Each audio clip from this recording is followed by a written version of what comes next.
जींद की ऐतिहासिक धरती पर हुई माला हरियाणा नॉनस्टॉप हरियाणा जन आशीर्वाद रैली में उमड़े जन सैलाब को संबोधित करते हुए मुख्यमंत्री नायब सैनी ने कांग्रेस पर जमकर हमला बोला।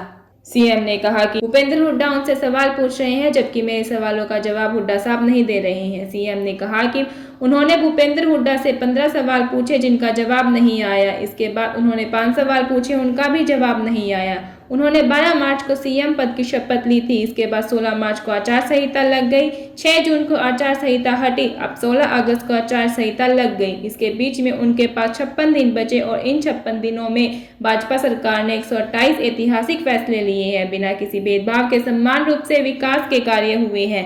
वे 56 दिनों के हिसाब कांग्रेस सरकार और हुड्डा साहब को दे रहे हैं। हमें 56 दिन का समय मिला है। 56 दिन के समय के अंदर हमारी सरकार ने 128 निर्णय हरियाणा प्रदेश के विकास को आगे बढ़ाने के लिए ये हमारी सरकार ने किए हैं। भाइयों, ये लोग हिसाब मांग रहे हैं।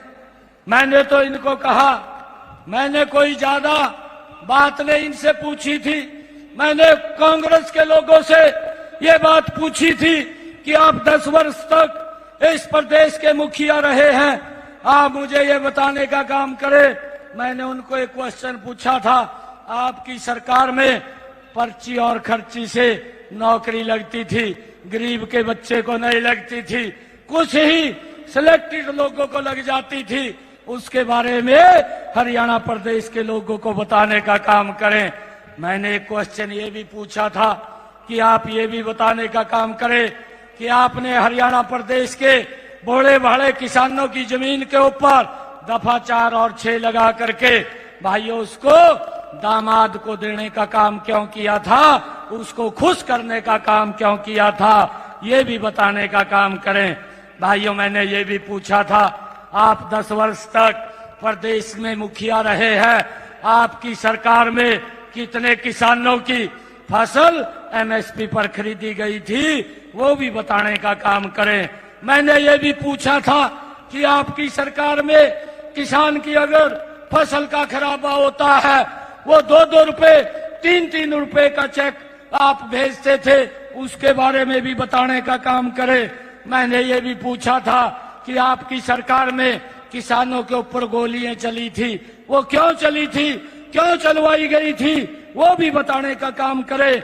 मैंने ये भी पूछा था कि आपकी सरकार में दलितों की बस्तियों को आग के हवाले कर दिया गया था, उसके बारे में भी हरियाणा प्रदेश के लोग जानना चाहते हैं, ये भी बताने का काम करें। मैंने ये भी पूछ लिया था कि कांग्रेस के नेताओं से कि आपकी सरकार में बुजुर्गों को 500 रुपया पेंशन मिलती थी, जाते जाते इसने 1000 की घोषणा की थी, किसी बुजुर्ग को दिया नहीं था, वो 1000 रुपया भी हमारी सरकार ने दिया था। भाइयों, मैंने 13 मार्च को विश्वास मत हासिल किया, 16 मार्च को कोड ऑफ कंडक्ट लगा, 6 जून को खत्म हुआ और हमने सबसे पहले निर्णय किया कि जो हमारे गरीब व्यक्ति हैं, जिनकी आय 1 लाख रुपए से कम है, ऐसे लोगों को उन्होंने बाजार में भी जाना है, हॉस्पिटल में दवाई लेने के लिए जाना है, उनका किराया ना लगे, 1 साल के अंदर 1000 किलोमीटर तक वो बस में हरियाणा रोडवेज की फ्री सफर कर सके, ये निर्णय हमारी सरकार ने लिया है। भाइयों, 8 जून को हमने 50,000 और नौकरियां लगाने का निर्णय ये हमारी सरकार ने लिया। 9 जून को भाइयों हमने एससी और बीसी समाज की धर्मशालाओं के नवीनीकरण के लिए 118 करोड़ रुपया उनके बीच में जारी किया है।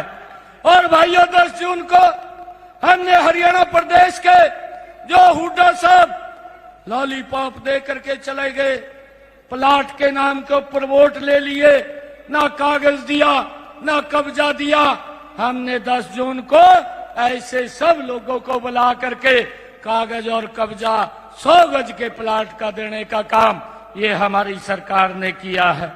भाइयों, हमने 17 जून को जो निर्णय किया हमने 17 जून को जिन लोगों का 2 किलोवाट का कनेक्शन था उनका मंथली सरचार्ज खत्म करने का काम ये हमारी सरकार ने निर्णय किया है।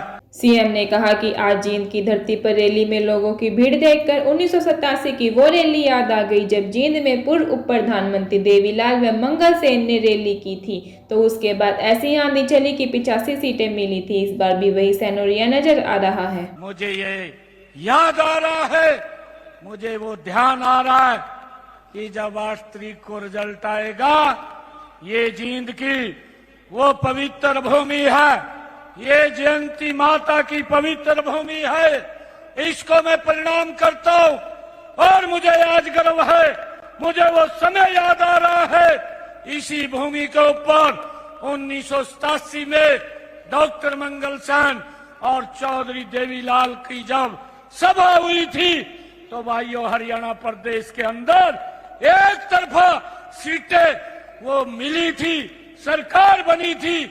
आज मुझे वो सिनेरियो याद आ रहा है कि जब 8 तारीख को रिजल्ट आएगा, हरियाणा प्रदेश की जनता 85 से ज्यादा सीटें दे करके से एक तरफा सरकार बनाने का काम वो करेगी। सीएम ने कहा कि चुनाव आयोग द्वारा चुनावों की तारीख तय करने के बाद हमारे प्रदेशाध्यक्ष मोहनलाल बड़ोली ने चिंता जताई कि लगातार कई छुट्टियों के कारण वोटिंग प्रभावित हो सकती है, इसलिए चुनाव आयोग को पत्र लिखकर मतदान की तारीख बदलने का आग्रह किया, लेकिन विपक्ष ने इसे भी मुद्दा बना लिया और कहा कि सरकार घबरा गई है, कांग्रेस का पेट खराब हो गया है और गीत गाने लग गए कि ये डरे हुए हैं। लेकिन वह बता देना चाहते हैं कि भाजपा डरती नहीं और रात के समय भी चुनाव करवाने को तैयार है।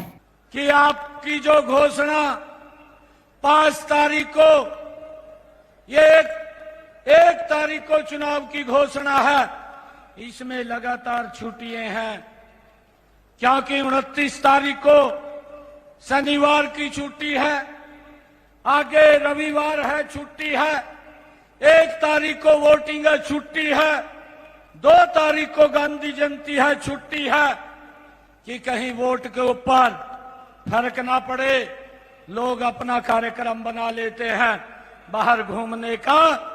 ये चिंता अगर किसी ने की, ये मोहनलाल कौशिक जी ने, हमारे प्रदेश अध्यक्ष ने की, कि ये लोकतंत्र, ये स्वस्थ लोकतंत्र होना चाहिए और लोग ज्यादा संख्या के अंदर अपना वोट दे सके। और ये चिंता करते हुए इन्होंने चुनाव आयोग को पत्र लिख दिया। भाइयों, इन्होंने तो चिंता की लोकतंत्र की, और कांग्रेस का पेट खराब हो गया और वो गीत गाने शुरू कर दिए कांग्रेस ने, कहने लगे कहा चुनाव से डरे हुए हैं।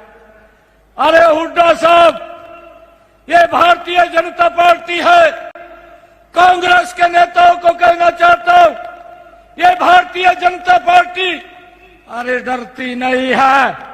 हम तो रात के समय में भी चुनाव कराने के लिए तैयार हैं। ये हमारे अध्यक्ष जी ने कहा कि भाई कहीं वोट के ऊपर असर ना पड़ जाए, हर व्यक्ति को अधिकार है कि वो जाकर के अपना वोट पोल करे।